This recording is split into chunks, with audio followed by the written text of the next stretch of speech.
Okay.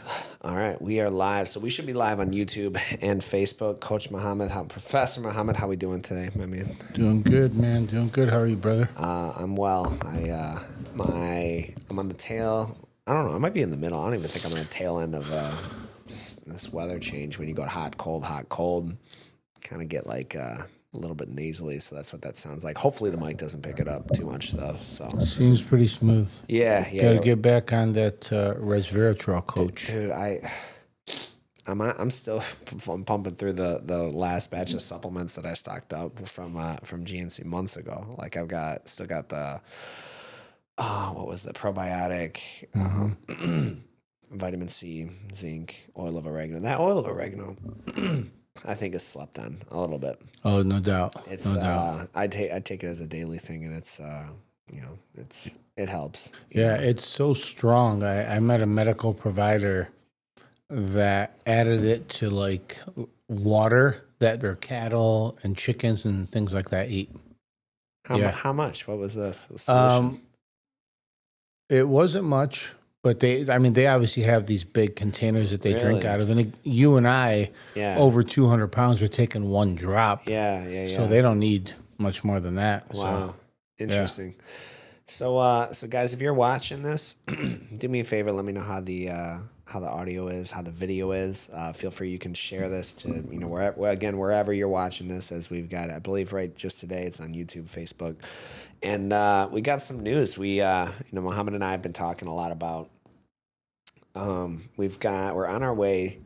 This is certainly over our 100th podcast, certainly, but I mean, you're including the ones that. Like when we were just in Southgate and we just had it was literally audio only, and it was on like Apple Podcasts and Spotify and those. So you're including kind of those older ones. So maybe there may not be 100 of these on YouTube, but we've as main topics come up in the jiu-jitsu realm, the UFC realm, the fitness, whatever, we talk about those things. But as it pertains to, there's a lot of crossover and layover that it affects for sure the academy and the gym and even our members, right? Like I know what we're talking about today is where's the American family spending their money, and what's prompted this was a news article that Americans' credit card debt reaches a new high. I think it's 1 point overall debt. No, it's in the trillions now. Where is it? So 18 trillion. And so we're like, well, we can't really, Mo's like, I don't know if we can really talk about that because, it's not jiu-jitsu.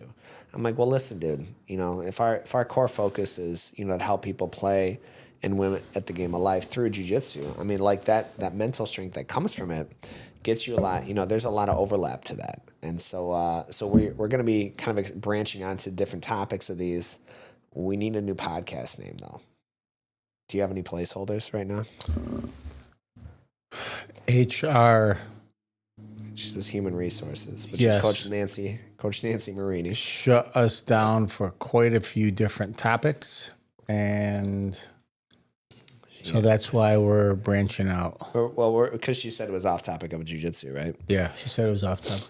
Yeah. And listen, it's just having conversations. I mean, we have conversations every day. I have so many. We both talk to so many people. Like I'll come home and kind of recap with Amanda. I'll be like, I was talking to Alan and Robin and Terry and, another Alan and Devin and Jess and the other Devin and Abed. And she's like, who are all these people? And I'm like, I've got a meeting with it. And she's like, who are all these people? And I'm just people that we know at the gym, like different, we'll talk just. And you know what? Like that's the thing because we have those conversations every day, all day long, right? Yeah.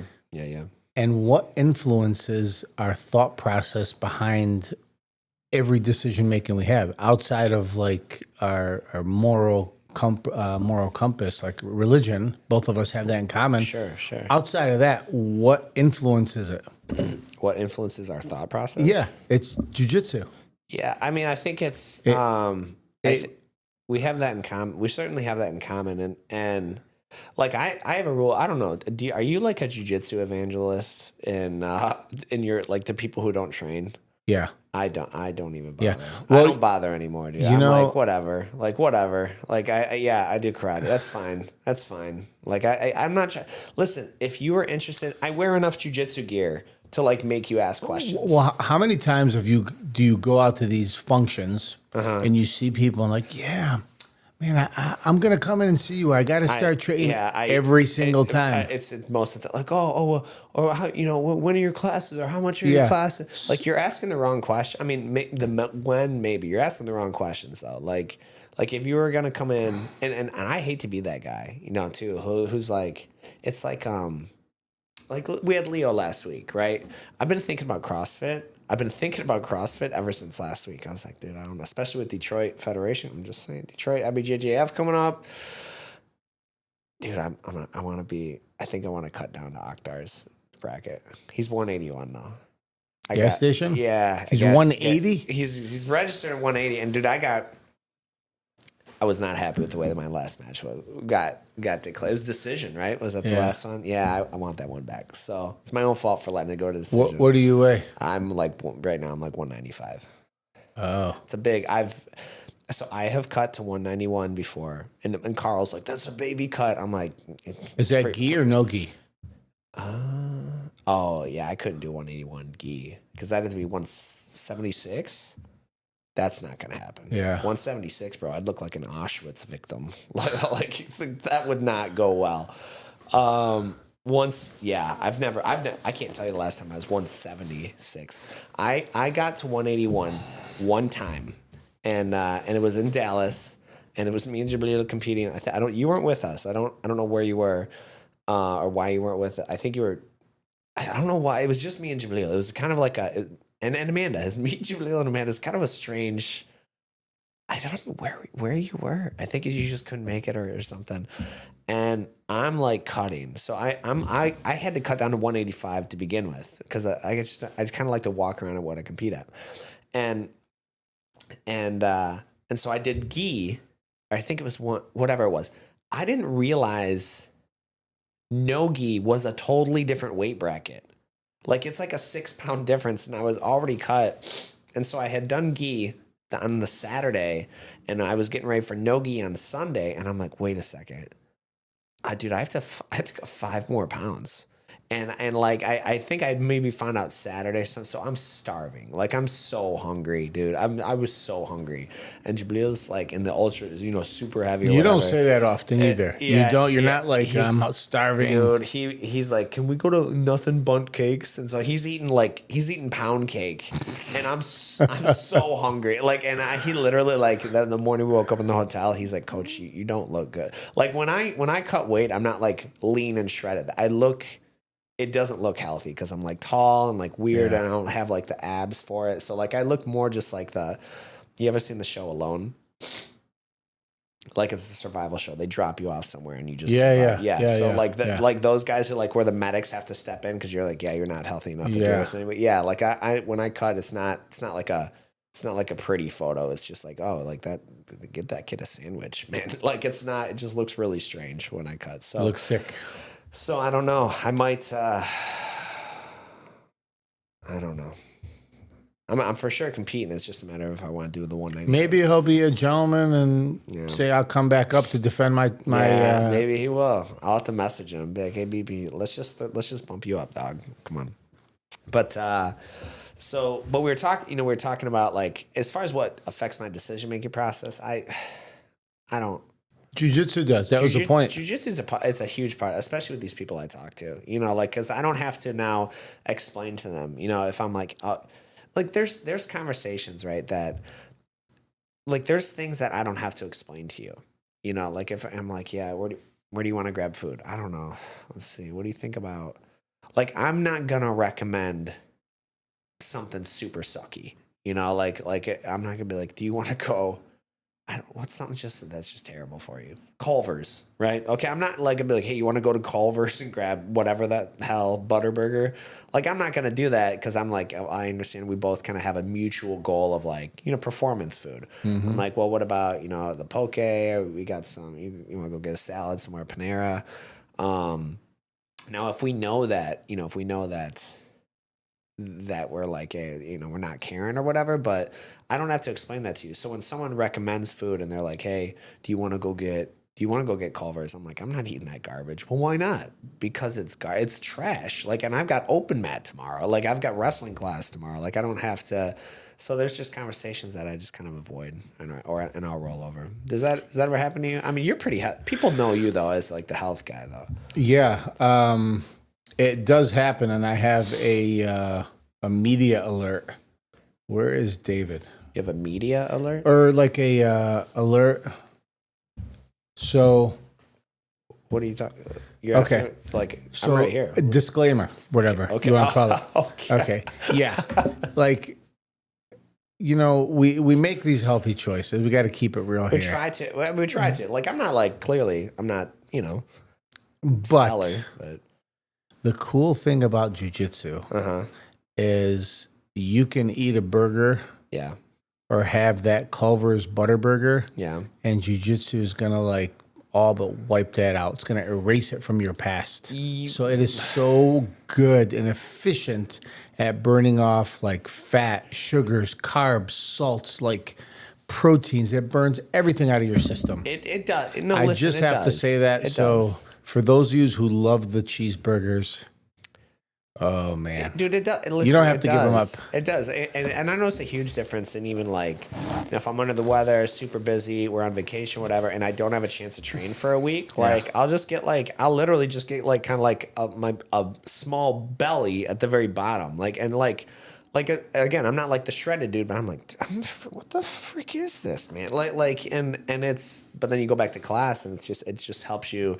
It's a full body gig, and it does. But we're talking. I should have clarified as it pertains to like we're looking at competition coming up, So Yeah. So that's No, I get it. Strong jiu-jitsu beats weak jiu-jitsu. No doubt, no doubt. And jiu-jitsu helps us make our decisions, and that's what we were referring to. And that, like, it helps you make good and better decisions. It helps you make decisions and better planning decisions. So, so that's the point of why jiu-jitsu is one of the foundational things that helps guide us to like everything we do. And for that reason, we said we're going to take off the restraints, and we're going to have some subjects on here that are going to make you say, you're free in your shackles. You're free in your shackles. Well, no, because listen. Oh my God. You're going to say, oh my God. And I cannot believe they're talking about this. Did he just say that? Here's what I think, man. I think if there's a list of taboo topics, right? Like today we're talking about money. And I think it's very strange that money doesn't have to be weird. People make money so weird. Yeah. If what's really bizarre is they're like, if you ask someone how much they make, there's a hesitation in their voice. For most people, they're like, because I think there's an identity placed to your income, and someone might think, oh, well, how much does this person make? Because they want to know where to value you in this social status. A lot of people, right? Not all people, but a lot of people. And there is so much more value with it, but it also helps you know. There's a reason that's being asked. If someone's complaining, they're like, "Dude, my freaking car payment," which we're gonna get to. You know what the average car payment is in America right now? Average car payment There's two. There's new and used. Oh, I mean, years ago, you could there were deals, $99. Leasing. Those don't exist. You're not getting a car for $99. I mean, no. $190. Okay, maybe that's going back too far. There was a $99 leases. There were $99 usage years ago, but for even you could probably remember can you remember hearing about leases at $199 a month? I've never leased a vehicle. Do you remember hearing about them? I mean, sure, maybe like in 08, 09, yeah, maybe. Okay, so $399 average. So the average for a used car payment, not a lease. I don't know. I didn't look up the lease. Used payment. A used car payment's $500 a month. Wow. And then a new car payment's $750, $780, I think. The average for new is $780. Yeah, but you see these dudes with King Ranches running around. That's a carpet, a dog. That's a $1,200 payment. for sure. They're driving around, outer drive with $1,100 on 24s and chrome. And That's wild. To me, and listen, look, bro, if you got it, you got it. Like get it how you live. I don't care. But a $1,200 payment would crush me on a car right now.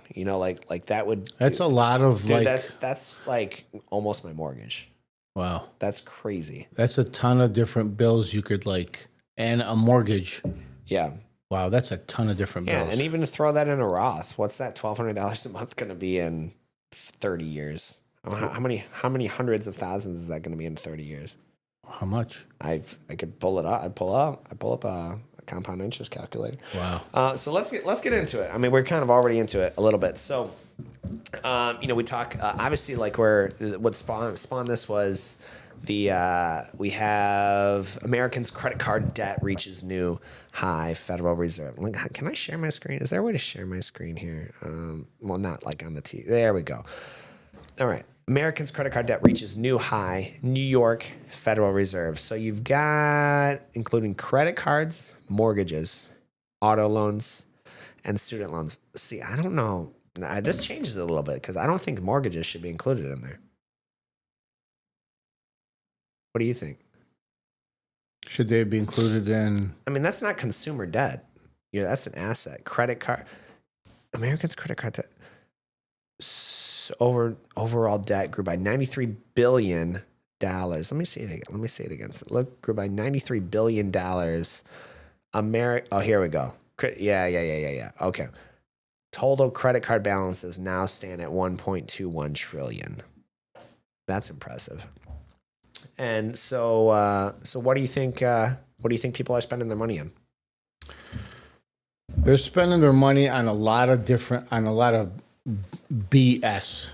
Yeah, Like a lot of unnecessary things. Some people would say jiu-jitsu is unnecessary. They would. I'm just saying. Like I know for a fact. Like not everyone's trained jiu-jitsu, so clearly they don't look at me like that. I'm just saying. Somebody said something ridiculous, okay? Ridiculous the other day. And I said, you know what that like, have you ever seen the movie Braveheart? Yeah, it's a long movie. Okay. So Mel Gibson is chasing this guy down and he kicks him off the horse. He pulls his hat off and he takes a little dagger made of like probably like this elephant thing, and he goes to punch him in the throat. Yeah. As he pulls the guy's face mask off, he realizes, oh my God, I can't believe it's you. It was his brother. Yeah. It was a comrade. Yeah. Yeah. It was what's the guy's name? Anyway, he had the look. He could not even kill him. He could not even finish it. And he had the look like you just took it all out of me. Yeah. Like there's nothing else to do, nothing else to say. The fight is over. I gotta see that movie again. Because doesn't he lets him live and comes back, and I think he betrays. He actually betrays to get him captured, right? Yeah. Oh, that's and then the guy's dad betrays him. But Yeah. when you say something so like ridiculous, it's not worth it. You don't need to be watching this podcast. Like this podcast is not for you. Change the channel, hit dislike, whatever you want to do. You don't need to be watching this kind of stuff if you think jiu-jitsu is not well spent. Yeah. So I mean, and listen, I'm a believer that people will make time for what's important to them, and they will like it. Let's just say I'm like, hey, dude, it's diagnosed, you're terminal, whatever, and God forbid, you get a terminal diagnosis. You're going to drop everything and you're going to do what you have to do to address that, right? Yeah. It's a matter of how important that is to you. David Duncan. I'm good, man. Yeah, see, I think we're good. David says, let's drag this down. He says, good morning, money and budgets is one of my favorite topics. I think it doesn't have to be weird, man. Like, I think people, they make it weird by not wanting to talk about it. I'm going to make it... Good morning, David, by the way. Coach, I'm going to make it more weird. I'm going to make it weird. Okay. Doesn't have to be weird. Right. Valentine's Day. Yeah. What about it? How much money do we... I don't have the statistic for anniversaries. Yeah. Okay, but take Valentine's Day or anniversaries. How much money do we spend per person? You're asking me? Yeah. Do you have a number? I have a number right Okay. here. All right. What's the average that people spend on Valentine's Number Day? one, it's a money grab. this is a money grab because we spend about $200 per person in the U.S. on Valentine's Day. Yeah, that's what we budget. Yeah. Okay, it's that's not a big deal. For some people, it's a little bit more. But why is it a money grab? Because in one day, in a matter of a few days or a week, $25 billion cha-ching. Yeah. $25 billion with one. Let's just add this on the calendar. It's not going to one entity, though. It's not, but it's generating money that people either don't have, don't want to spend, did not plan to spend, and keeping up with the Jones changes how people think about it. Well, you addressed those are a lot of different things, though, right? Like, so you have, and that's bothersome. This kind of stuff. So you guys, and correct me. I know you. So you. Is it just Islamically or just personally as a family? You don't celebrate birthdays, Valentine's Day, Sweetest Day, really, St. Patrick's Day. The only holidays you celebrate are Eid, right? The one coming up, yeah. Yeah. So, is that your family specifically, or is it kind of Islamically, or culturally, I should say? I would say it's just to clarify. I don't know how many people know this. Yeah. I can't believe I have to say this. If someone is Arab, that does not make them a Muslim.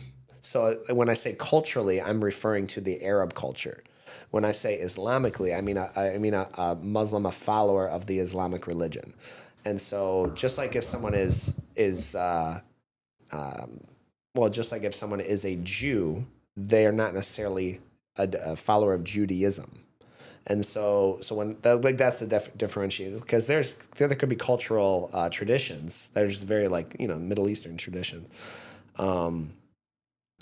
that are not they're not necessarily Islamic. So is it for not celebrating those? Is that more like just a personal decision your family made, or Islamic or cultural? I think, to be honest with you, it is a mix of all of them. Okay. So are the majority of people like us? Probably not.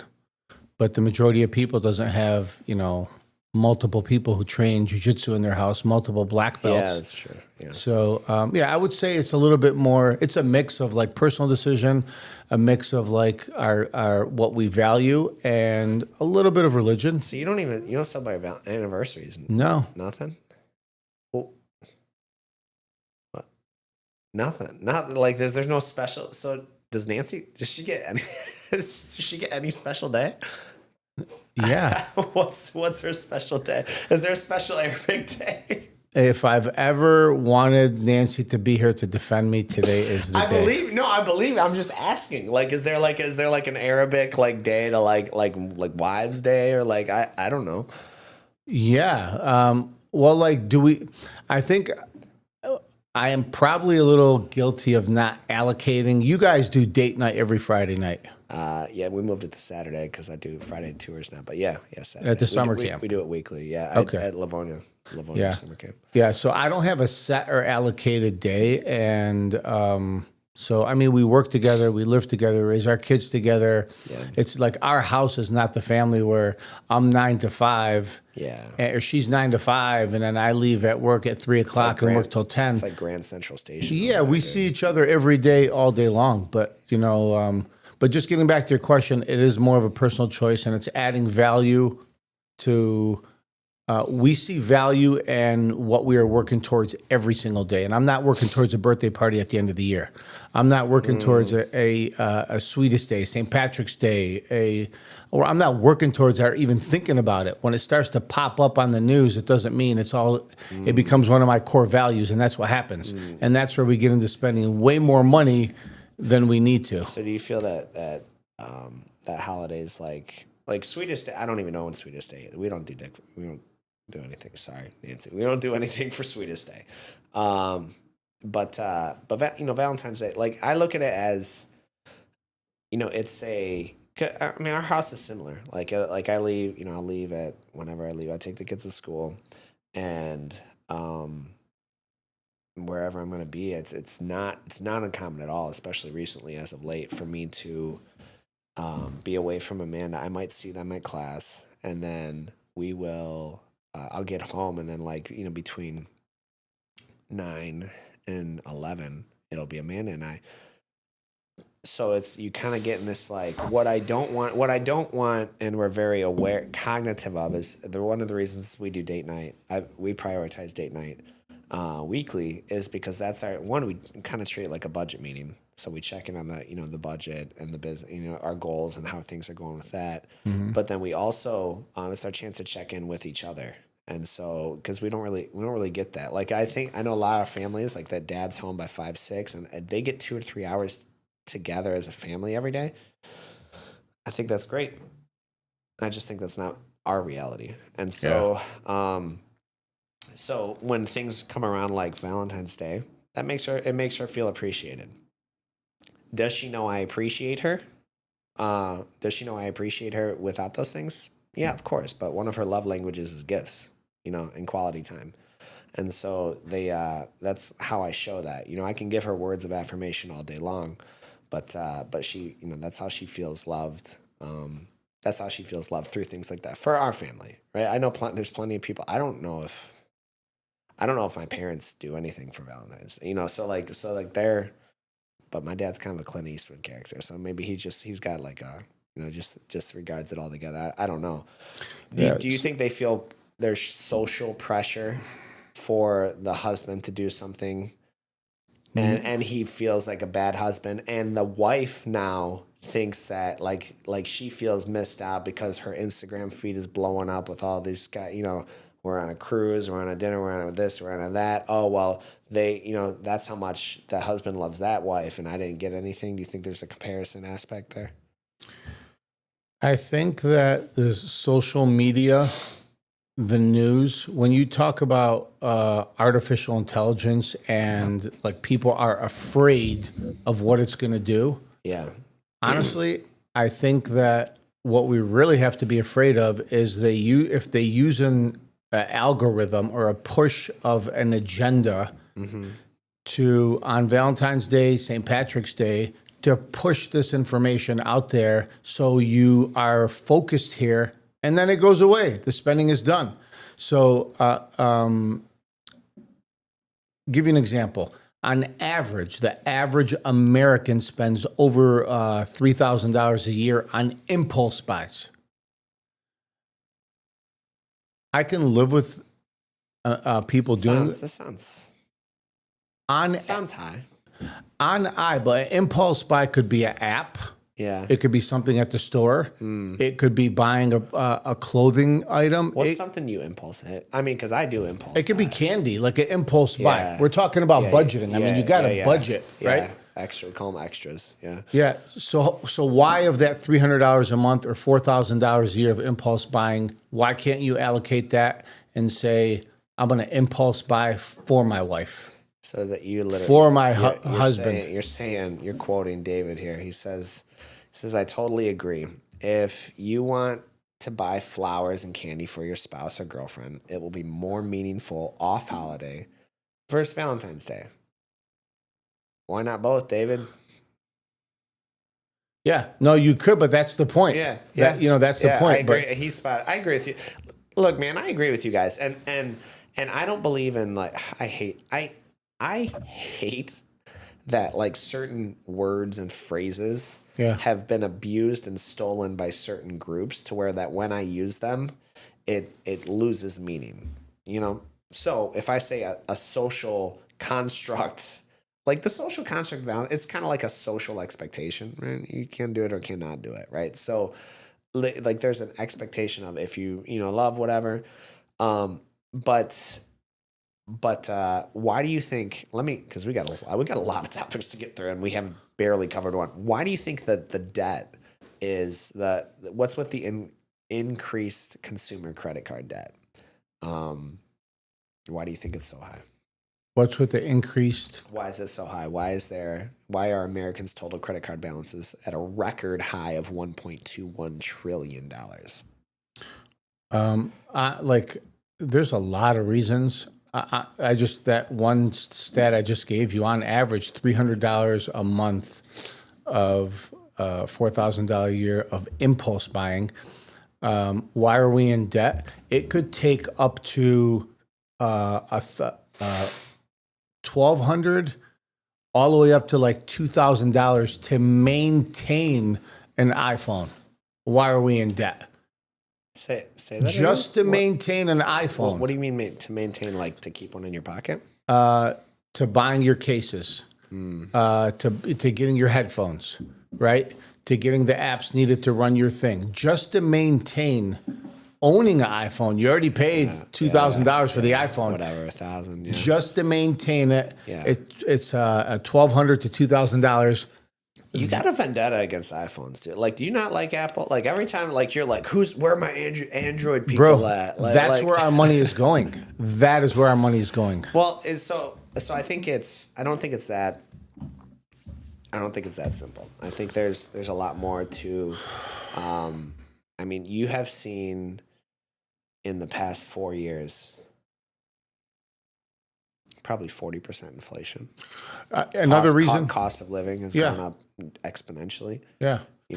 You know, these are simple answers to help the average American that I'm giving. But if you don't go to work, you're probably going out to spend money. And even if you're home and you're not working, you're very likely. I like this. Yeah, you're probably going to be getting on a computer, buy this, or get into that impulse buying. So go to work. Dude, that's a good, I mean, you don't have to tell me, you know, I look at it as like a balance, right? Like, and so you've got this kind of balance of, if I'm going to go do something, like my time has to be spent doing something. And so Amanda and I, like, we have this dynamic. She manages the money. I tell her how to manage it. We set the budget together, and then, you know, I kind of adjust it as needed. We review it. And then from there, I know she's going to handle it appropriately. If I'm going to spend my time doing something, though, why wouldn't I spend it doing something that will earn money? Like, you've only got so much time. Because I personally, if I could spend a day and I can spend $1,000, I can't think of. There's no experience. I read somewhere, I'll have to pull it up, that a lot of Gen Zers are spending their money on experiences, you know, because they want experiences more than, you know, material things. So they're going to Coachella, they're going to concerts, they're going to cruises, they're going to wherever the hell. For me to spend $1,000 in a day, I don't know what an experience. I can't tell you right now, like, an experience that'd be like, yeah, that's worth $1,000 a day to me. Now, I've spent $1,000 a day on vacations or, you know, honeymoons or whatever before, but it wasn't like I wasn't happy about it at all. And all I was thinking about was like, man, I could have spent the day making money, or at the very least trying to make money. But if I'm trying to make money and I fail, guess how much money I spent? I didn't spend any. You know, so at least, like, it's kind of like a budget is not unlike your caloric intake.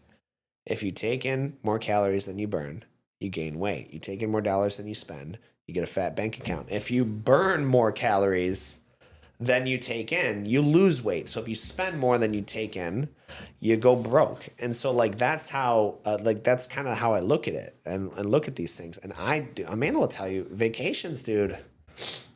Like, she can see it in my eyes. She's like, I'm just sitting there and the kids are doing whatever they're doing, or she loves the pool life. She loves to just sit by the pool and and I'm just like, if I can sit there and work on my computer, dude, I'm so happy. Like, I'm so happy to work by the pool. Like, I'm cool with it. But then she's like, well, go play with the kid. I'm like, I don't want to play with it. Like I just don't, I don't like it, man. I don't like it at all. And so I love that you're saying, like, if you're broke, just go to work. Because at the very least, you're not spending money. At the very least. But where's work-life balance come in then? I mean, work-life balance, I think it works itself out when you understand. Like, you can talk to us about inflation because you sell houses, you're in the real estate industry. And I've read The Creature of Jekyll Island, so I can tell you all about, like, that's a tin hat thing. People aren't ready for that. But but no, you could tell us about inflation. Like, what I know, I'm not a economist or anything like that, is I read something that I like the way they worded it. And I think all of us have heard this before. Mm-hmm. Like, spending money before you make it, or if you are making more money, doesn't mean you have to adjust your lifestyle to what you're bringing in. I think that's a mistake that we all do. Yeah. And it's so easy. It's very easy. Like there's hundreds of gadgets for your phone, for your there's gadgets everywhere. Technology is creating some amazing things. And as soon as we make a little bit more money or we get the refund check, we go outside of our business plan or our family plan to what we know should be a disciplined approach to money, and we say, well, I got more money this month, so I could buy this thing or I could buy that thing. So every time more money comes in or we see extra, we raise our lifestyle according to our money, not our inflationable lifestyle. Yeah. So, and I think that's really, that's a really important point to bring up too, is like, as people get increases or promotions or different jobs or whatever, like your expenses and lifestyle raise to meet it. I was having this conversation with who was I having it with? And it was okay, here we go. This is good. So we were talking about expanding the summer camp into Brighton. Okay, and I lived in South Lyon. Dude, I love Brighton. Okay, Brighton is I could see myself living in Brighton one day. Like, it's a really nice area. It's kind of like a red country a little bit. Like, so you got like gun toting things, but you got some elbow room, and it's nice. But you wouldn't believe the amount of people that were like squawking at the price of summer camp.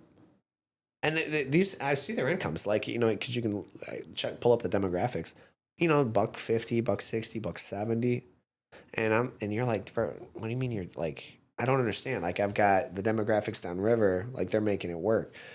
They have nicer shit, but their money is spent on that. Like, the same percentage of it is spent on housing. So, like, if someone is in downriver, let's say the average mortgage is $1,400, in Brighton it's $2,800, $2,900, $3,000. And so, like, and then if your car payment, you're driving like a Ford downriver, you're driving a BMW or an Audi, out there. So, like, it's all the same kind of nicer shit. And I do think you mentioned keeping up with the Joneses. There's this appearance of that. And that's a game I quit playing a long time ago. Like, personally, I just I've got the same, and part of, I keep it because it's wrapped, right? It's got the Metro wrap on it. But bro, my truck, I bought it during the pandemic for $3,500. Yeah, I've sunk some money into it, right? I've sunk a few grand into it here and there, but it's still like it's paid for, and it's rust. It's a rust bucket. It's tons of rust on it, but I don't care, dude. Like if you want to make fun of me, cool. Like make fun of my truck. I don't care. I don't have a payment on it, and I think that's just getting by. Get by on those things is setting the expectations. Personally, for me personally. I mean, it's so tempting, and something I've experienced and I see every day.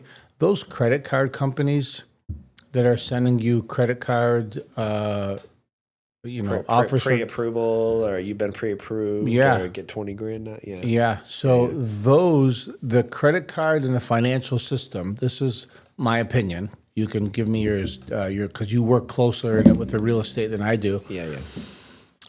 Well, it's not just real estate. I mean, it's money. It's spending anyways. Yeah, go ahead. Sorry. They give and have money accessible more and easier to the people. The people who don't need the money, they are throwing it at them with a way lower interest rate. And the people who need the money, who, they need to finance a car because they can't afford to buy it cash. Yeah. They need to buy a house, and like, they want to get out of the apartment, and they want to get into a house. They know it's right for them and their family. Yeah. Those interest rates are higher. Those people need more of a lower rate for their home, for their mortgage, and their car and their credit cards. The ones who do not need it, those are the ones who get way lower rates. I don't know. I don't know how true that is. Well, certainly it's illegal. Like if you can't charge. I can only speak on the mortgage side. I don't know about the credit cards. Right? Yeah. Credit cards are predatory. The nature of credit cards are predatory to begin with, right? But you can't. You can't charge a higher mortgage interest rate just simply based on someone's income or financial status. Their credit score, sure. Well, let's say it's a Yeah. credit score. Yeah. So yeah, you could. But because they're a higher risk.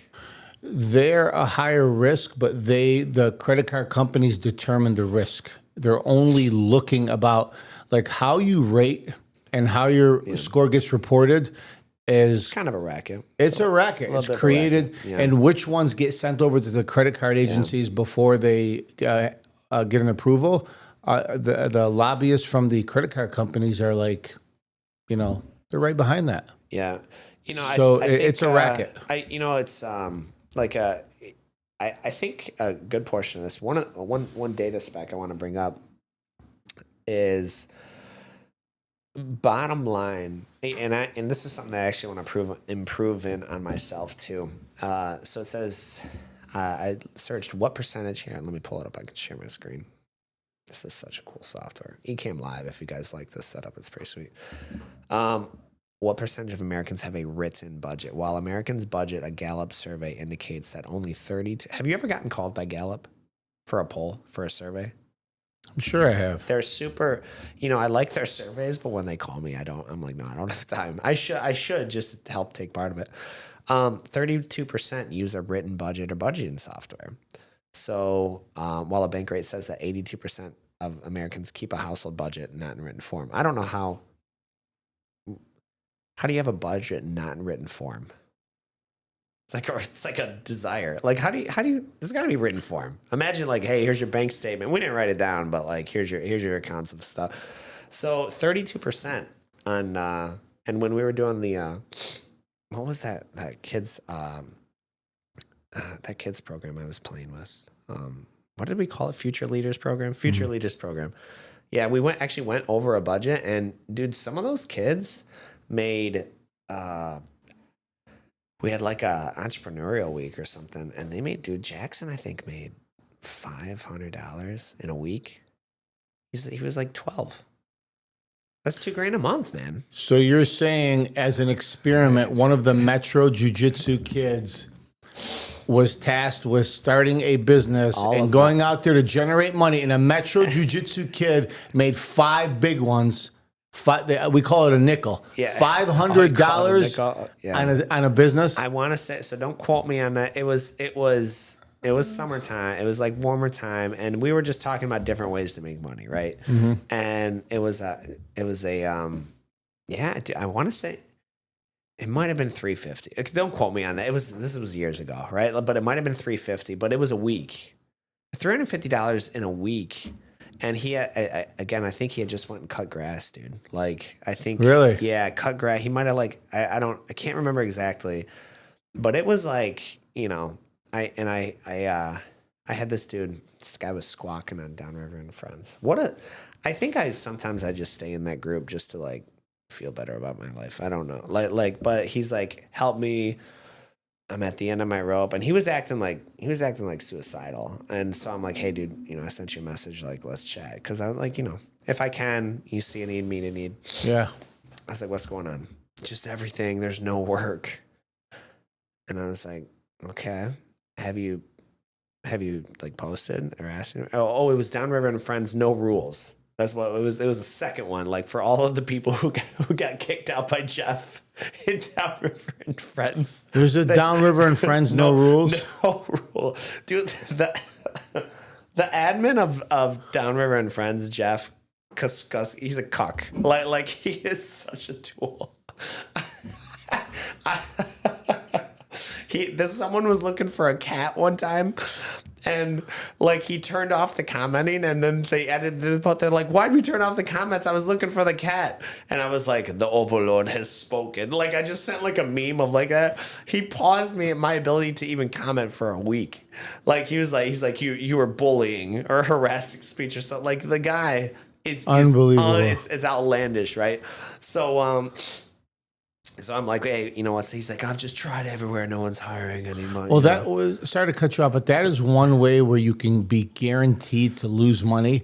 Spend stupid time online trying to fight or monitor what people say or don't say, Yeah. you're guaranteed to lose money right there. That's just such a waste of time. Yeah, dude. So for yourself. Yeah. So I've never won an online argument. But I've made you can make good money online. A lot of people, that's how they make their sole business, right? If you network right, you have to be very, very intentional. Yeah. With it. So he's like, I haven't been there's no work, no one's hiring. I said, what are your skills? Number one, he's got an Indeed listing, and he's like a tradesman. According to his resume anyway, he's probably handier than I am, like electrical, plumbing, framing. Wow. Yeah. So, and I was like, oh, sweet. I said, have you posted for like work anywhere? He's like, yeah. So I went downriver and friends. I said, the last time you posted in this group was 2015.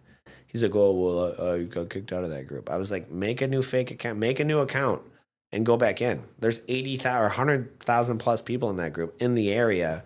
Just search work, carpentry, labor. I said, reach out to the homeowners looking for work that need work done. Maybe some painting some walls, reach out to the companies that are tagged underneath there and say, hey, I'm skilled. I want to come work for you. Go physically walk, go to the stores. He's like, well, I can't drive, gas money. And I'm like, dude, where there's a will, there's a way, and we're not talking about insurmountable odds. It's just like, you're sitting there like nobody cares about your position, right? And like complaining downriver and friends, like no one's coming to save you. No one's going to send you money, so you kind of got to get, pull yourself up from your bootstraps and do it a little bit. And so a guy like that, compare it to, Jackson, who made $300 in a week, like 12-year-old cutting grass. You tell me what the difference is. Somebody's not home. Somebody's working.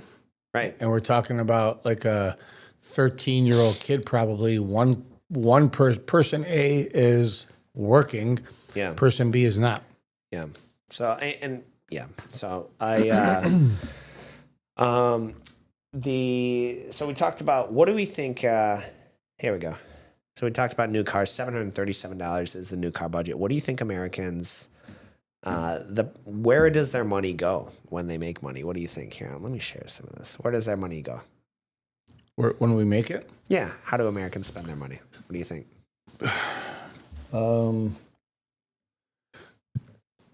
That's a good question. I think that goes, that's probably a good reason why having a budget is good, because, once in a while you'll ask me, where's my money go? And I'm like, I don't know. And I need you got 7 kids, so I'd probably start looking there.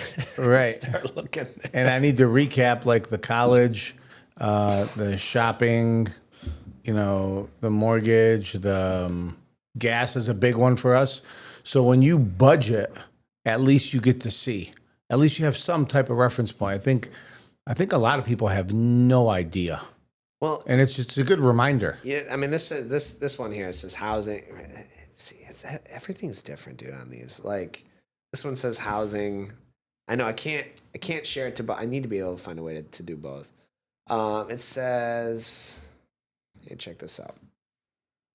I know you can't see what I can see. I'll get Keanu in here. These are $25,000 on housing annual expenditures, $13,000 in transportation, $10,000 in personal insurance and pensions. Wow, you want to talk about something that is crazy is the personal insurance. Are you airdropping? What you got? Holy cow! Let's see what you got. Choose mirror to display. Look at that. But food away from, how much you guys spend eating out? Eating out? Yeah, it says $3,900 for the average family a year. $3,900 for the average family. I don't have that data in front of me. I'd have to get that and get back to you. Okay, all right. I'm just scared. I'm curious. That's a good question. So you've got entertainment is $3,600. You know what sounds? This says $637 in alcoholic beverages. That sounds really low to me. 630 what? $637 in alcoholic beverages. You got quite a lag on your phone though, on your stuff. Oh. Yeah, because we're way past that. So okay. How much do you think people spend on alcohol a year? We should look that up. Alcohol per year. I know just on St. Patrick's Day, it averages out to be. It was surprisingly low. Like just on a day, extra like between $40 and $70. But What? On St. Patty's Day? yeah, the average American. I looked that Well, up. that's not like a. I'd be curious what they spent. I would say, oh, I don't know. I would bet the average the average household spends on, because they roll it into like that's rolled into eating out, right? So like because if you've got $4,000, bro, it's not hard to spend $8 on a beer, $13 on a cocktail now. Like it is so much cheaper to make your own stuff at home. But I wonder if they're rolling that into the same prices as of what they're making. Like you want to go to a bottle of wine. I guess it depends on the wine. That can change drastically. You know, a $6 bottle of wine, but you pay for it with a headache. Yeah, I guess $6. $6. Like, can you even buy wine for that? You can, but it's not wine you'd want to drink. Like I won't touch a $6 bottle of wine. Like that's poison. Like I don't even know how that's legal, you know, to be honest. But yeah, that one fact which I thought was interesting. what are we looking at here? So we got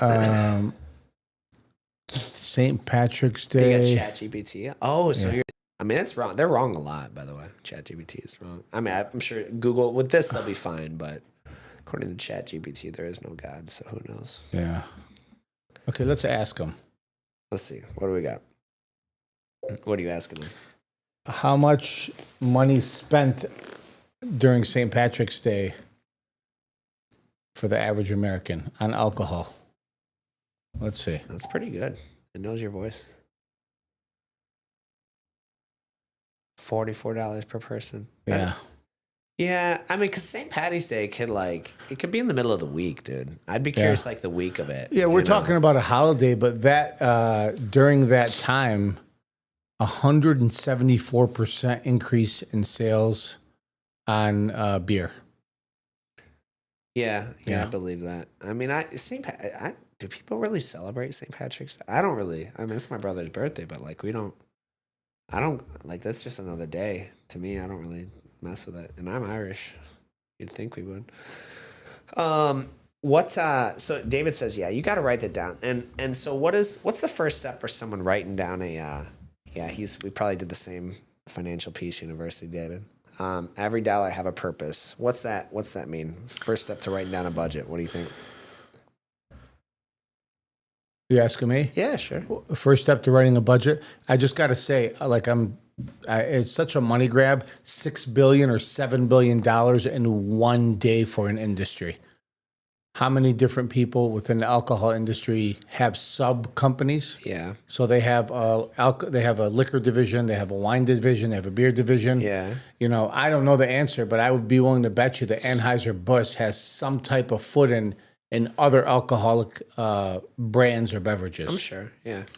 So $6 billion. That's a lot on that day. So it's pushed by them, and in one day you get a $6 billion jump if they get just 20% of that. I know they're probably the biggest company in the world. What's 20% of $6 billion? $1.2 billion. Yeah. $2 billion a jump just by saying, hey, let's promote. You know what? St. Patrick's Day. But you were asking about a budget, Coach. Yeah. How do you go about writing a budget? Like what's the first step to writing a budget? Like for someone following along, maybe they don't have a budget. What's the first step they could write it? By the way, should say none of this is financial advice. So go sue someone else. Right? But we're just talking practically, right? We're just kind of talking. Someone comes in, they say, hey, I don't know where my money's going. All I know is like my credit cards are maxed out. The balance is getting higher each month. What do I do? What's the first thing that they do to start writing a budget? Well, there's a few things, but get it all on paper. Like just all of your bills going out, put them down where you could see them. Let it be scratch paper. You don't have to download an app.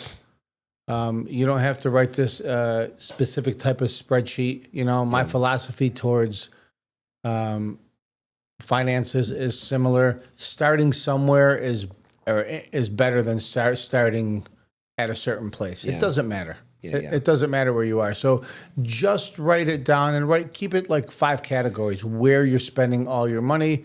And then take a guess. What do you think you're spending in the category of gas, impulse items at gas stations? Are we still on there? Yeah, we're still on. Yeah. So that would be the first thing that I would say is do that, and then go back and just calculate 1 or 2 that you have no idea, and you will be either pleasantly surprised or like pretty angry at how much money you're spending. You know, there. if you're gonna, and I'm talking to the novice person who doesn't do this. Yeah, yeah. So for a lot of people who don't know, like money is pretty. I've got a weird relationship with money. Like I kind of look at it as like at least with budgeting, it's not something I enjoy, but it's something like it's like a necessary evil. And so like back in the day, you know, my wife, you mentioned predatory. You kind of hinted at predatory lending. Yeah. You know, my wife and I, we got approved for our home in South Lyon. The mortgage payment was $2,300 at the time. I was making $4,500 a month. So that's almost 50% of your income. That's a no. Like how I even got it, I don't even really know, dude. Like the mortgage. So 50% of all the take home pay. Isn't the number close to that right now? What? Like your mortgage could be, isn't it like 40% of your? You can get approved at. I don't know. Because it looks at debt to income ratio. Yeah. Right? So like I will say, I tell a lot of my clients this too. Like, just because you got approved for something doesn't mean you need to use all of that, right? Like, so like that's true. You know, so that's good advice. So you know, I aim for. I mean, a great spot to be is to have your mortgage be less than 25% of your take home pay, but I mean, like 30% would probably be maybe kind of the push for maybe my red line, but it was 50. Like, so it was 50% for me. So, and in addition to that, we had a sick Tahoe on like 22s that was $900 a month. It was kind of a douchey car, but I had a Shelby Mustang. Payment on that was another $900 a month. I had an F-150. Payment on that was like, I just had so much, and they were continuing to lend on it. Like that, I'm just thinking if you're like, hey, can you lend this kid money? And I'm going to look at his income and statements and think, but they were continuing to lend on it. And I was just recklessly, I was like, oh, well, it'll be tomorrow's problem or whatever. And so we sold all of the vehicles. I bought an '05 Honda Civic, which I love that car. Dude, the Honda Civics are the best. Like I love it's just an '05, it's good on gas, it's a few grand. Paid for it cash, and then we sold the Tahoe. I think Amanda got a Fusion. She hated me for it. Right, we sold the house. Right, because I started doing that. I went through Dave Ramsey's Financial Peace University. I think you know, I agree with the macro of what he says, especially if you're like, you know, in a lot of debt. Like, I think it's a really good principles and to attack it aggressively. And we did the envelope system, like David Duncan's kind of mentioning here. And so what it is you got, let's just say you have $4,000 coming in at the after taxes every month, right? Whether it's weekly or biweekly. Well, now you take you assign that money. You don't just leave it there. You don't just guess and say, well, let's see how much I have left at the end. You're like, so let's just say rent's $1,500. Now you got $2,500 left. And then groceries are another $5. Now you got $2,000 left. And then these should be based on real data. Like, go back and look at your statements and see, like, maybe you blew, you know, how much for meals and entertainment? Who knows? We'll kind of, we'll cut that out. Is that really necessary? And so you write down the line items like you're saying. Internet is internet a necessity? To me, yeah. I mean, that's how we make money. Like imagine life without the internet, dude. Like, it's worth that 80 or 90 or $100 a month. Is Hulu a necessity? Dude, if it was up to, I would have no streaming service. I might have one streaming service. So let me ask you a question. There's many people who are having financial challenges out there. Yeah. And David, you could, Duncan, give me your opinion also. For Fox, you have been through a point where spending wasn't a problem. You're the money you were coming up with tomorrow. All right. You were coming up with the money tomorrow. Maybe you had enough money to get your foot in the door on all these expenses that you were making. All Well, right. somehow they felt comfortable lending me money, Okay. someone else's money. So the question is, when you when things turned around, Yeah. shit hit the fan. You're like, oh my god, this is not only catching up to me. This is caught up to me. I can't do it anymore. Yeah. So what were what are three things that you did? Yeah. After you. Yeah, give somebody talk to like you're talking to a teenager, like a 12 or 13-year-old. I'll tell you exactly what I did. What are a few things that are very basic that you did that you believe, looking back, you wish you would have done them sooner, and your life would have been easier, and that to get you out of that, to turn things around? What are three easy things you believe that anybody can do? I believe that anybody can. You need to, step one's admitting you got a problem. You need to see how bad the damage is. It doesn't matter. So you have to build the budget.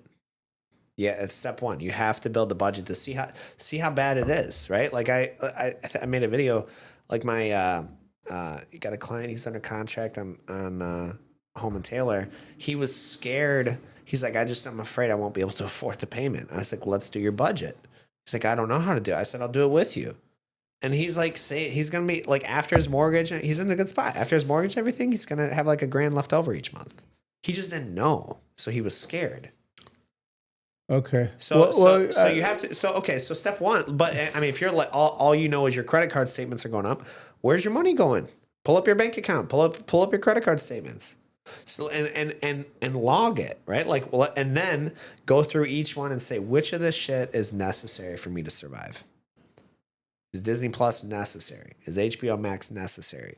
Is Tim Hortons necessary for me? And I'm not going to be like the reason you can't afford a house is because you pay for coffee, but I can tell you it's cheaper to make coffee at home, right? I can tell you it's even, cheaper for water. Go through and which of these things are necessary and to survive, right? And then it can also, start with the what is necessary to survive, and then start with it's not necessary to survive, but it is necessary to make money. Internet, it's pretty much essential to make money for people nowadays. It's not a luxury like it once was. It's pretty much a necessity if you're going to be connected, Zoom meetings, messaging, networking, whatever, email, what have you. My phone, right? Like your phone, I don't think a phone is a luxury anymore, at least not for me, you and I, right? It's like that's a tool to how we earn our money. And so, but is there a cheaper way to get it? Yeah, probably start shopping around. Like Metro PCS, I think they're $25 a month or something. No contract. The service might suck, but it's better than $100 with Verizon, or whatever their plan is. And so, that would be step one. And then step two, I think this is where a lot of people stop there and they try to. This would be the equivalent of getting in shape just by starving yourself. You're like, I'm just going to cut out all the food. Now you're anorexic. Cool. Yep, you're losing weight, but you're not healthy. So now it's like, how do we raise our income, right? How do we increase our income?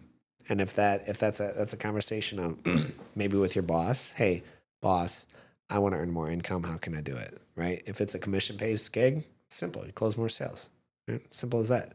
If it's, right now you're the janitor and it's got to be something else like, it's a higher paying position. How do I get there?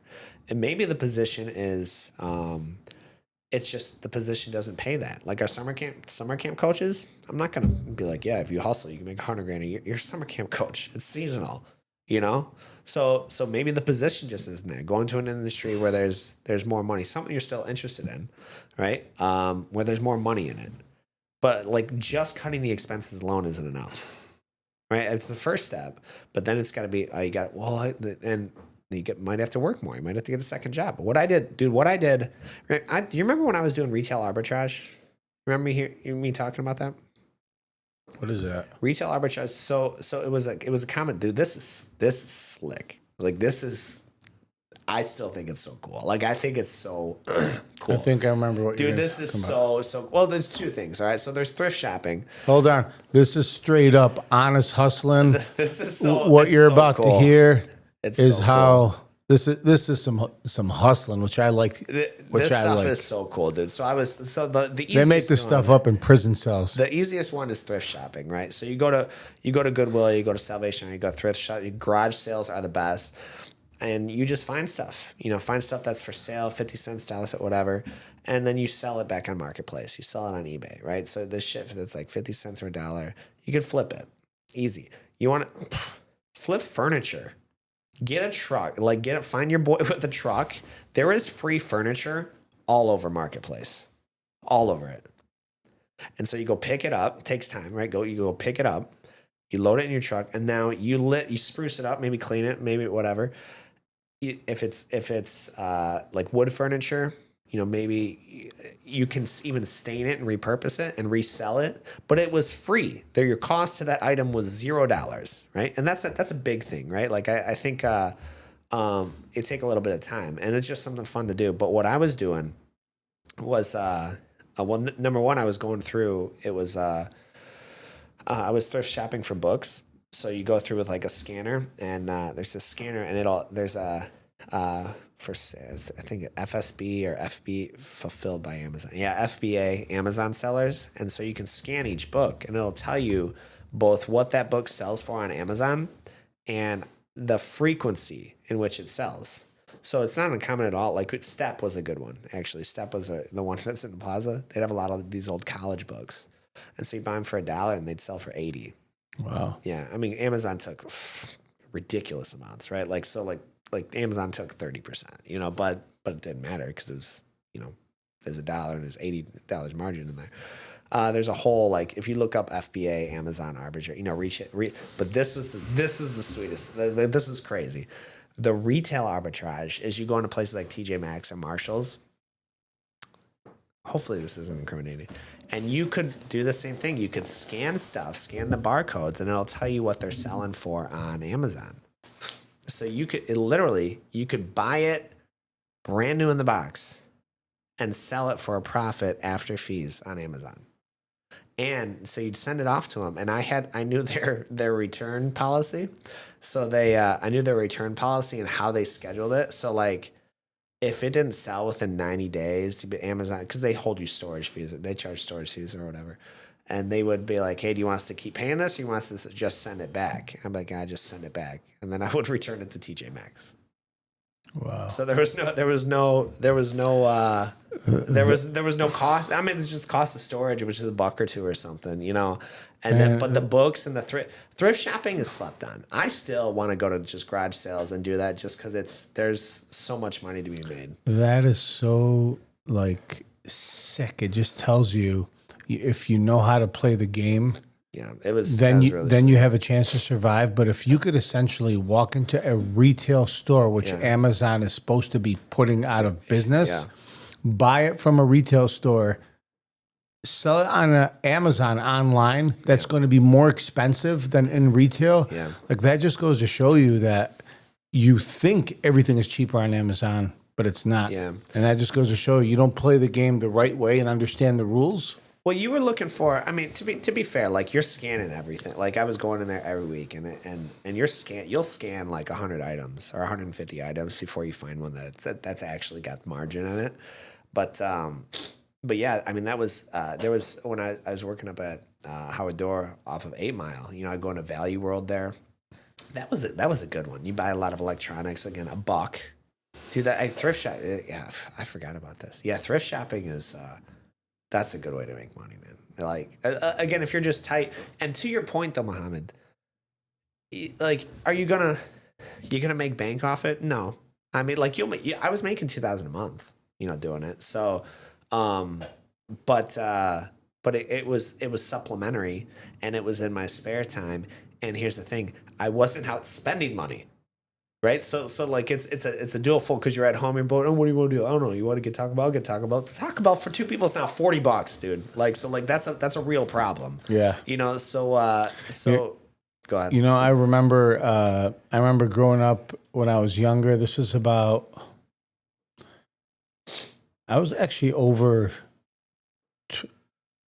probably late teens. All right. This is before I'd like hit the road and never came back. Yeah.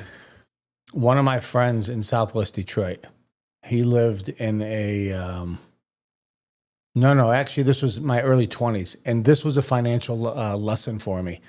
So he's what I called a hustler. They had owned some businesses in Verner, but he was always like, I don't know, he'd sell like rims and he would always have something to sell. You know what I mean? Yeah.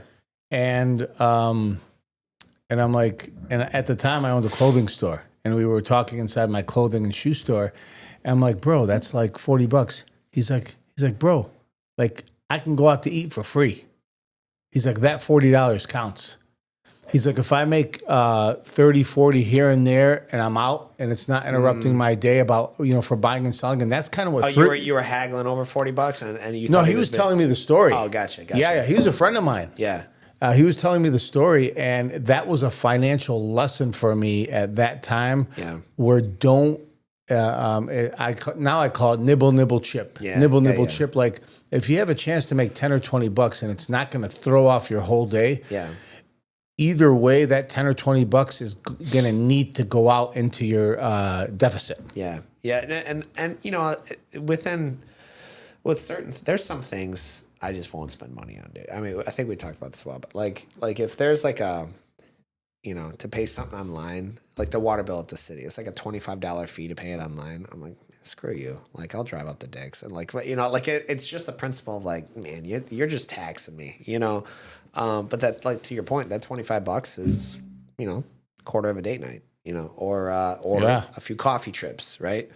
Or, you know, Tim Hortons for the kids one week, you know? So it you know, understand, you know, kind of where you're coming from with it. So. And, you know, we're using these examples on, like, we are entrepreneurs, so we're always going to get into, like, how you make money. Yeah. You know, we're always going to get into how you make money, what you do to make money. And I had another financial lesson about 15 years ago. One of my aunt's husband, called my cousin.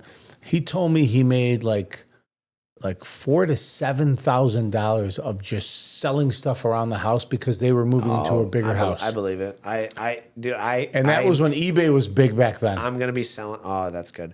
I'm gonna be selling so much of my shit. And that's another. So here, Dave. You know, he says hold up. He says I taught financial peace for 10 years. When we started, we paid off 32 grand in debt in 2 years. Yeah, I mean that's great, man. You know, that's fantastic. And that was back in the day, so 32 grand was a lot more. He also says admit the problem and do the budget. Debt snowball, make every doubt. Yeah, this is something that I wanted to bring. Just trying to find a way to bring it to Metro, you know, like how to even tie it in. Because there's a lot of people that like how many times have we had conversations with people and they're like, listen, we want to keep them in, but it's between groceries and jiu-jitsu now. What am I going to say? You know, what are we going to do? Like, I mean, we could go through it and kind of educate them on the debt snowball and make every dollar have a purpose. And he says you can buy Amazon returns for pennies on the dollar and sell it again. Oh, that's sick. Where's the return? At the return stores? Oh, that's cool. Yeah, the thing with Amazon, what one reason I stopped was it was just tough to keep up on. But yeah, I was sending in like dozens I think at one point they were storing hundreds of items for me. But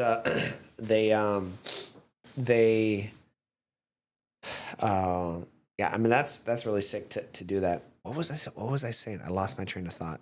Help me tie it back in. We were talking about oh yeah, if money's tight, you know, if money's tight and you have to choose between jiu-jitsu and something else, those are 3 great steps to do so. And yeah, I mean, we're talking about making money. First, you gotta stop the bleeding, cut any unnecessary expenses, and that might mean, I mean, they will absolutely be inconvenient. Like I promise you, right? To sell your used car that you might even be underwater on, right? Like that's the situation. I'm a few grand in. You know, look up the market look up the trades, or maybe a cheaper used car or marketplace, because this is the problem when you're selling a if you and I are selling a used vehicle, like as just individuals, you know what the number one problem is selling it on marketplace or someplace like that? What? You tell me, what's the same problem you've run into every time? If it's over buying a used vehicle, selling a used vehicle, Oh. like if it's over $5,000, what's the main problem with buyers? I don't have that much cash. I don't have that much cash. Do you finance? It's like, no, I'm not the bank, dude. Right. And so now it's a matter of you're stuck between these people don't have cash to buy it cash, so they can either sell it under market to a cash buyer, which if you're a cash buyer, that puts you in a good spot, or they can get robbed by doing a trade-in or selling it back to the dealer, for 70 cents of value or 60 cents of value or whatever. Yeah, and that's thinking like an entrepreneur, because that's a great example. If you have a car that is worth like $5,000, right? My car is a great example. My Audi. If you have a car that's worth $5,000 and you want to sell it, the dealer will probably give you $2,000 for it. Yeah. Okay, but a personal buyer, the market value on the street is $5,000. Right. So that's an example of somebody. If you have $5,000 to invest, you can go to that person and say, "Hey, the dealer is only giving you $2,000. You've been trying to sell this car on Facebook Marketplace for like, 6 months. Right. Can I offer you something? It doesn't hurt." Yeah. It doesn't hurt to say, I don't want to insult you, but it's supposed to go for $5,000. You've been sitting on it. Yeah. I'll give you $3,000 right now. Yeah. I'll give you $3,200 right now, Yeah. and you can easily flip that car for like extra $500 or $1,000 profit. Yeah, and but to your point about selling stuff, so they this spring I'm gonna go through, like I've got tons of I just have this. I every year I think about selling all my old video games. They're literally in my basement. I don't use them, right? But like it's like that's such a part of my life. Like I don't want to sell my Assassin's Creed, my Xbox with Halo, and they're probably not worth much, man. It's probably like only a total of like, I think that's why. Like you're only talking about all together for all of them. Although I got some PlayStations, I don't know, maybe $600-700. But it would be like selling my childhood memories, for $700. Like what's something that's really nostalgic to you to sell? That would be like really nostalgic for you to sell. I'm gonna put these videos back on while you do that. Yeah. Good question, Coach. I have some strengths and weaknesses when it comes to money, but selling anything. But you don't care, huh? No, I don't care. No way. No, Wow. no, because if I die tomorrow, I'm not taking anything with me. Yeah, I can be a little nostalgic with that stuff, though. A little sentiment. I mean, I have hoarding tendencies. Don't get me wrong. What do you hoard? As busy as I find myself into sometime, like let's just take the dresser, the top dresser where I put my clothes or whatever, where I put my stuff at the end of the day. Yeah. That tends to accumulate with a lot of like things. What's in there? What are some things in there?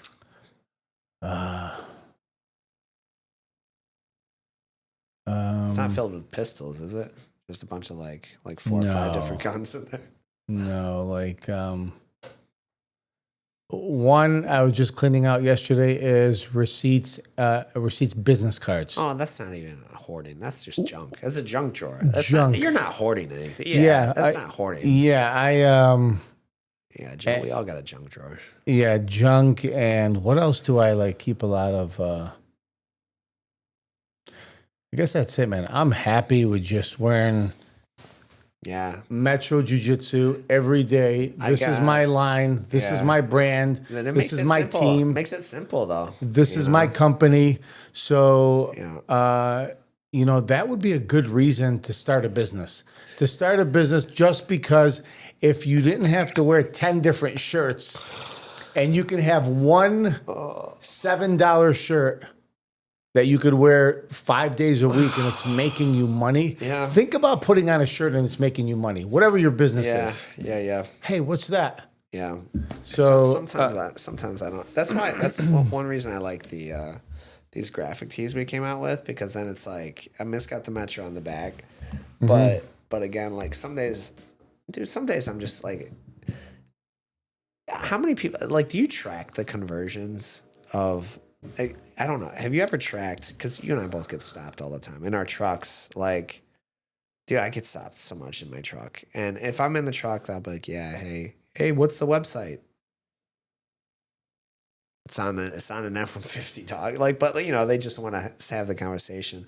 But sometimes if I'm going somewhere, like I'm not trying to talk jujitsu, especially date night's a really good example. Like we don't even go date night in downriver anymore. Like we go out like to like Brighton or wherever, just because I'm far less likely to run into someone that I know, you know, and I don't want to like Amanda's date night to be stolen effectively by like it, because if I see someone, like I'm not gonna like, I don't want to be like, oh, I saw that Coach David, he was a dick, you know. So like I'm gonna be very like punctual and conversational, but sometimes I'm just not feeling it, dude. You know, Yeah. is that ever happened to you? Like be like, dude, Well, I'm tired as hell. Like I'm not feeling it. What do they call 5 Mile Famous? Yeah, whatever. I think your radius is bigger than mine. Yeah. Well, downriver anyway. Yeah. No one. Yeah. We could go in Dearborn. We could go to Dearborn. No one really knows me in Dearborn. But yeah, I mean, we're getting a little bit off topic, but that's who we are. Yeah. Like if you want to build a company or a brand, you have to be that brand, live that brand. That, you know, if you really are, it's going to follow you with you everywhere you go. And that's the jiu-jitsu difference. The jiu-jitsu difference is we make decisions that are different and based off of what's good for the future, what's good for our next move, not what's good for right now. But I'm not as famous as you. Not downriver. Like I said, yeah. If I go to Dearborn, everyone knows you and Elder. You know, they know the name of Jabba, then they know the name Elder. Yeah. You know, my mom is an elder. My common. dad is up Jabba. All right. So final thing: crazy cost of youth sports. So youth sports is a huge growing business. Rapidly. When is this article? 2018. Oh, this is irrelevant. I don't even know why I pulled this up. 2018. So add 60% to whatever these numbers show. Wow. All right. Nearly 2 out of 10 families are spending more than $1,000 per month on elite youth sports. Amount sports parents say they spend per, yeah. So 1 to 500 monthly is 63%. 500 to 1,000. $2,000 a month on youth sports that's intense. On youth sports?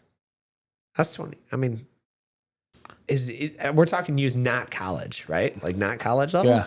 Well, before I answer that, here we go. We talked about a pit bull last week. 67% of sports parents hope for an athletic scholarship. 24% of athletic club and elite players actually earned one. And a scholarship does not mean full ride. 34% of sports parents thinks their kid will go to the Olympics or go pro. 2% of athletic youngsters made the Olympics or turned pro. Wow. Parents cut out extra. Parents of athletes sacrifice a lot for their kids. They cut out extras and manage to spend saving less, delaying retirement, tapping college funds to pay for sports. 1/3. So that's dumb. I hope to get a college scholarship, so I'm going to pull from my kid's college fund to pay for sports so they could get a college scholarship. 1/3 do not contribute regularly to a retirement account. A majority have no long-term financial plan. Oh, dog. I mean, and this is 2018. So again, legitimately add at least 50% to these numbers. So if they're spending 1,000, now they're spending 1,500. That's something. You know, that's what. I mean, you're more in the sports circle than I am. What are there clubs around here charging $1,000 a month for? 200 over almost $250 per year on average. Per year. This is per month. This is $1,000 per month. Yeah. Okay. But we didn't get to mention this. Yeah. $250 per year on average per American. Yeah. Is lost. Yeah. And misplaced gift cards. Just a FYI. Okay. On average, lost. For me, yeah. I've probably lost I'm not gonna lie. Maybe $1,000 or more, 2,000 gift cards over my lifetime. I don't get gift cards. I give them to my wife. I don't know. Yeah. I would imagine she uses them. That's the but problem. I probably try to I don't hang on let to me them. get them and spend the money, but My money's her money. So how do you that? Here's my thoughts on that whole article. If you're hoping for your kid to go Olympic pro, I mean Simone Biles, she's doing well, right? mm,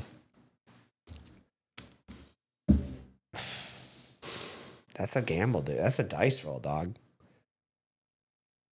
That's a dice roll. Like, okay, well, here's an example. You know, like I'm thinking of Todd Williams, Coach Todd in Monroe Jiu-Jitsu. He's an Olympian. He's an Olympian gold medalist in track and field from the 90s. he's an Olympian gold medalist. Gold medalist. I didn't know that. Yeah, he's an Olympian. And Wow. I think, I didn't know that. yeah, Todd's the man, dude.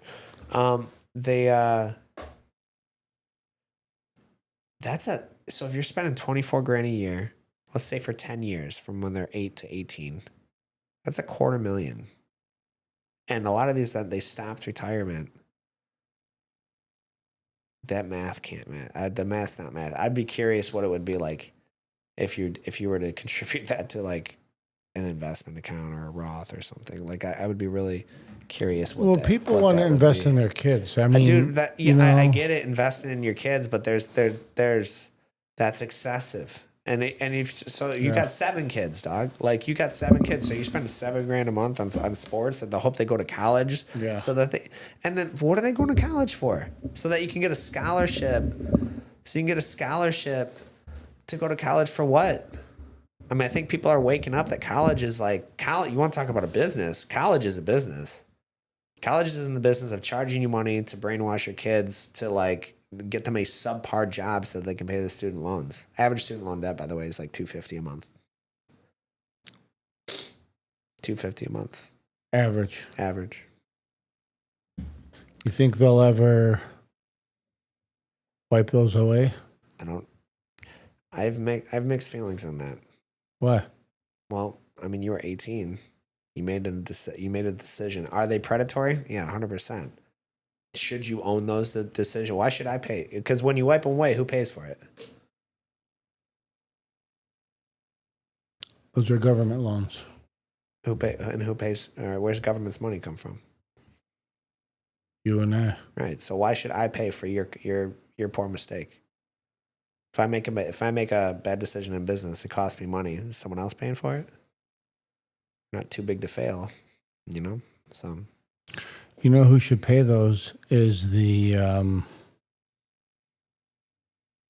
credit card companies. Why should they? Because they're predatory. We already determined that. They're not even. It's not even the same entity. They are predatory, but it's not. It's totally different. Call it a 501c3 philanthropo donation, because they got to live on credit cards also after their loans. Yeah, they should pay that. I think that's what should happen. I think, youth sports. I think it's great. I was talking with this dude. He spends $7,000 a year on his daughter's dance. Wow. I just don't see I don't see. Obviously, look, we're hyper biased, right? I see the ROI in jiu-jitsu. I see the ROI in wrestling. I see the ROI in Muay Thai. I see the ROI in boxing. Right? I see the ROI in swimming even, right? Those are life skills. Like you're going to need those, right? I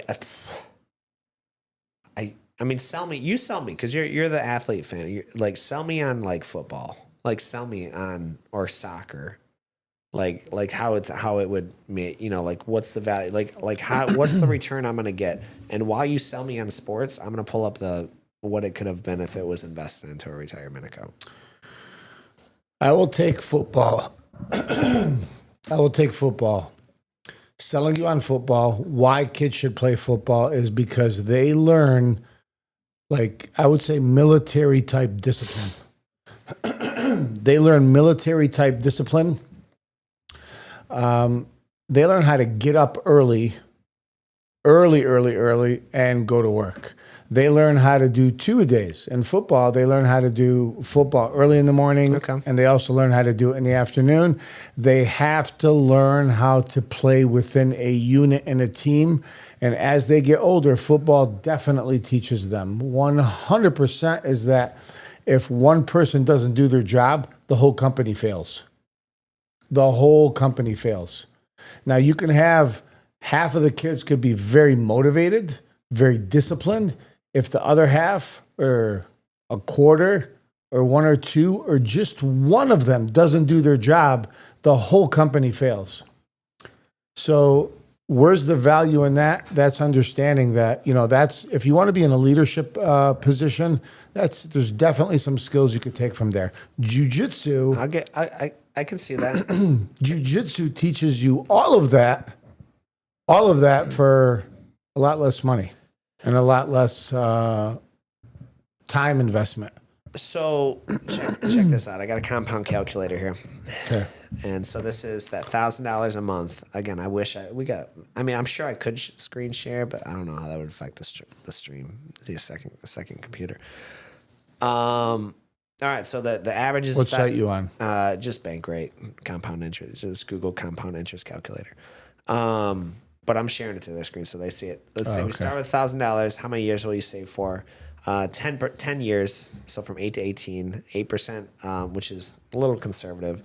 And I thought you were doing $1,000 a month. So you've contributed $121,000 over a decade. It's worth $185.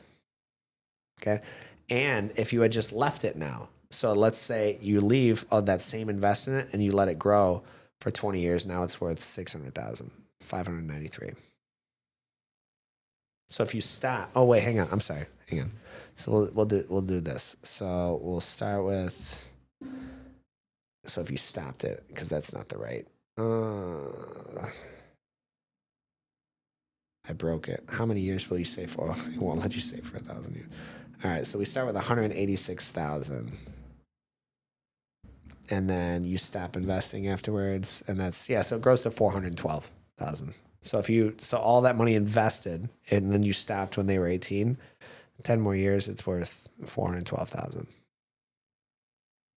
So understand, like, if when your kid's 8 to 28, show, like, I better see, bro, like, they've gotten $412,000 worth of, return on that investment from there.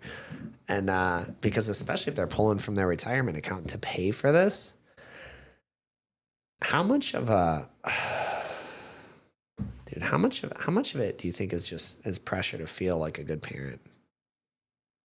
A lot. Because the reality that your kids, like, need like these things so that they don't wake up with trauma or whatever. Like, dude, it's not your kid. It's not trauma to tell your kid no. It's not trauma to tell your kid, hey, you're doing that. You're gonna eat your vegetables. It's not trauma or traumatic or abusive to say you're doing this and that's what you're doing. And that's not trauma at all. So I think just going. I mean, we've talked on everything from budgeting to investing. None of this is financial advice, but talk with financial people about it. But I think just having those conversations a little bit to recheck the budget. I think it puts the fact that only 32% of people have it written down. And we do use a budget. We use Simple Budget. I like Simple Budget a lot because it goes through. Is that an app? It's an app. It's Simple Budget. Yeah. Okay. It's free. It's a free app. Simple Budget goes through. Simple Budget, guys. Yeah, Simple Budget Simple app. Budget. The Rocket Money app. Dude, you know what that was before? You want to talk about? It was an app. Forget what they sold to Rocket for a huge exit. Like, I gotta find it out now. I want to say 20 million. How much did I gotta talk? So there's not. How much did Rocket Money pay for Truebill? It was Truebill. Oh, I was way off. Dude, take a guess. Take a guess at how much Rocket Money paid for that Truebill app. Millions? No. 1.2 billion. Whoa. That's incredible. Whoa. That is dog. That's crazy. That is. Well, they're doing all right. Holy cow. And think a lot of people don't realize that the difference between a million and it's 1,000 million. You guys hear that? Dog, that's a lot of money. That's for the app. For the app. Now the app is $50 a year. But oh my Truebill. Well, it was Truebill. They sold it's Rocket Money now. Yeah. Dude, that's money. So, but I was gonna say I recommend that app. It'll show you where you're spending and you can go through and cancel a bunch of unnecessary subscriptions. Like you've seen the commercials, like I will give you this free Tesla truck if you can tell me how many subscriptions you have, and they can't. Like they're all off, right? Like they're like, oh, I only got 2, and they're like, actually, you have 7, and so yeah, so you can download the app. I've seen that before. Agree to the year. I think you can do a 7-day trial, and cancel all your subscriptions, and then don't pay for the app. We got to get a name recommendation if anybody has them. Yeah, so guys, we are looking to rename this podcast to go outside. Obviously, we talked about jiu-jitsu. We talked shop, but this is things that, because ultimately, if people got their money right, I mean, that's the number one objection we get for jiu-jitsu is it's too expensive.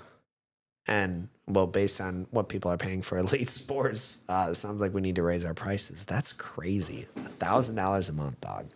That's a little that's out of pocket. Or what people are paying for cars, that's a little out of pocket too. But go ahead and throw your names, name recommendations in the comments, y'all, and let us know if you like this. Please help us, help share it, help get it. If you're on YouTube, give it a thumbs up, subscribe, and then if you know anyone that we're looking for podcast guests, we're gonna have Munib on. I'm trying to get him on next week. He's a local school owner, old teammate of ours. He owns what's the Weavers. Weavers, yeah, he owns Weavers. We're gonna get him Weavers Boxing Gym. Gonna get him in here, and then if you know any podcast recommendations, let us know. If anybody knows anybody in the medical industry, ADHD, I'd love to talk shop with them about adult and kids ADHD. Let us know. All right. Well, thank you so much, you guys. And we'll, as always, we'll see you on the mats. mats.